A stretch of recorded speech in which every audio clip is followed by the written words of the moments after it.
PEC Education is one of the leading PTE test training providers in Dhaka, Bangladesh. PEC Education started its journey in 2016 with providing one-stop PTE academic supports and services. There are several PTE courses that PEC offers both online and on campus to its students. All of the PTE courses includes PTE study materials and free PTE mock tests. Please call for detailed information PTE course preparation and services to 01713167969 or visit the website www.pecpte.com. The Intergovernmental Panel on Climate Change released the first part of its latest assessment report. The Earth is warming. Even with a drastic reduction in greenhouse gas emissions, temperatures will probably be 1.5 degrees Celsius above their late 19th century levels by 2050. Climate change is underway, the report laments, with all the environmental consequences that brings. The extent of the damage depends on the cumulative buildup of emissions and can be limited if the world strives for net zero carbon emissions.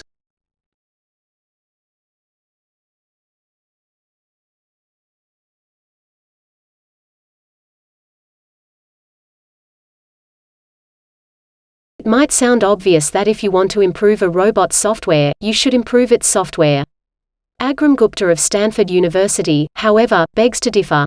He thinks you can also improve a robot's software by improving its hardware, that is, by letting the hardware adapt itself to the software's capabilities. As they describe in Nature Communications, he and his colleagues have devised a way of testing this idea. In doing so, they have brought to robotics the principles of evolution by natural selection. They also cast the spotlight on an evolutionary idea that dates from the 1890s, but which has hitherto proved hard to demonstrate.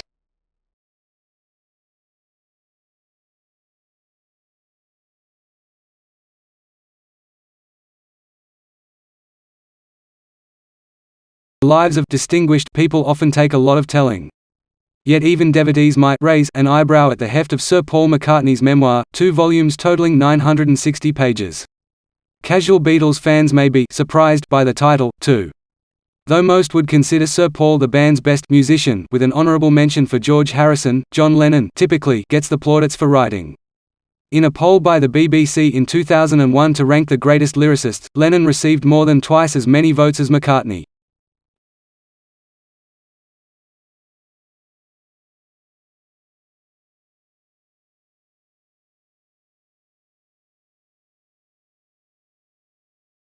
Like every farmer, Courtney Hammond, who grows blueberries and cranberries in Washington County, Maine, has a lot of worries.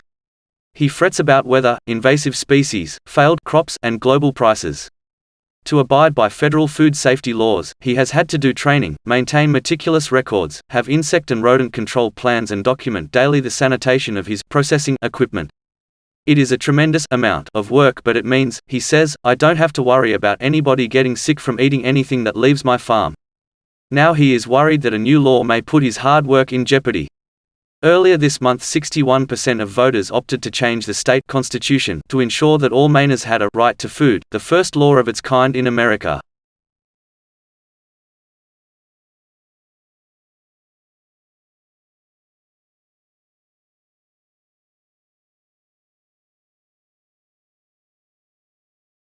On August 4, explosives aboard 2 drones flying near Venezuelan President Nicolas Maduro as he spoke in Caracas were detonated.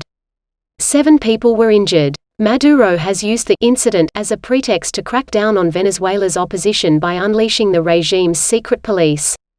State Department spokesperson Heather Nauert said, the United States condemns the political violence that occurred on August 4 and urges the Maduro regime to respect the rule of law, exercise restraint, and safeguard the presumption of innocence for all accused.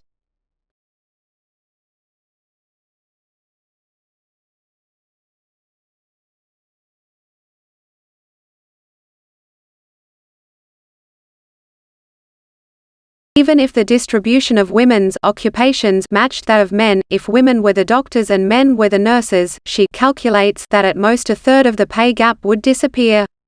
The most important cause is that women curtail their careers as a part of a rational household response to labor markets, which generously reward anyone, male or female, who is willing to hold down what Ms. Golden calls a greedy job.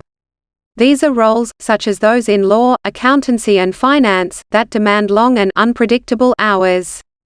Parents need somebody to be on call at home in case a child falls ill and needs picking up from school, or needs cheering on at a concert or football match.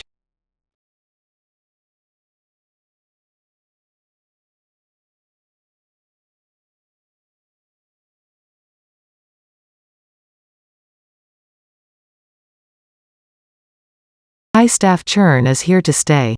Retention strategies require a rethink. In the not-so-distant past, bosses did not have to worry as much about their workforces. Newcomers could absorb the corporate culture osmotically. Workers' families were invisible, not constantly interrupting Zoom calls. Employees had a job, not a voice. Now firms have to be intentional. Management speak for thinking about everything from the point of the office to how staff communicate with each other. Retention is the latest area to require attention. The spike in staff departures known as the Great Resignation is centered on America. A record 3% of the workforce there quit their jobs in September.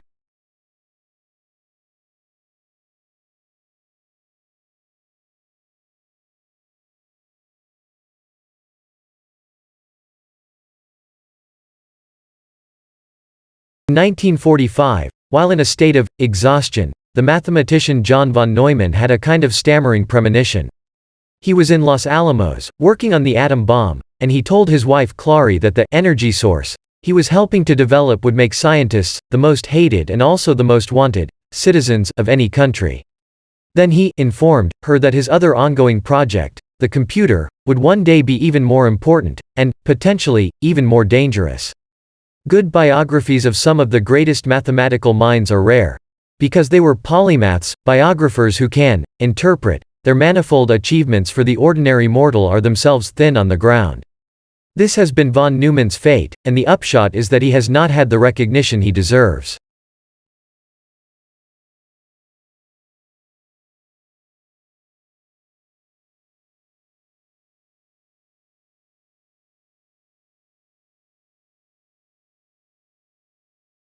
President Trump has reluctantly signed into law a congressional bill imposing sanctions on Russia over its policy in Ukraine and alleged meddling in last year's U.S. presidential election. Afterwards, he called the legislation seriously flawed, saying it encroached on his powers to negotiate foreign policy and hurt the interests of European allies. The company that provided the Venezuelan voting system for the controversial Constituent Assembly election says the turnout figure was inflated by at least 1 million. The Speaker of the opposition-controlled National Assembly called on prosecutors to open a criminal investigation immediately.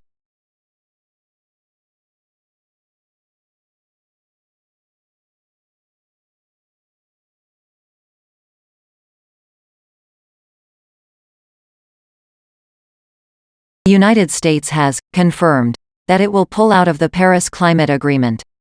Washington has informed the United Nations, formally implementing a decision by President Trump in June.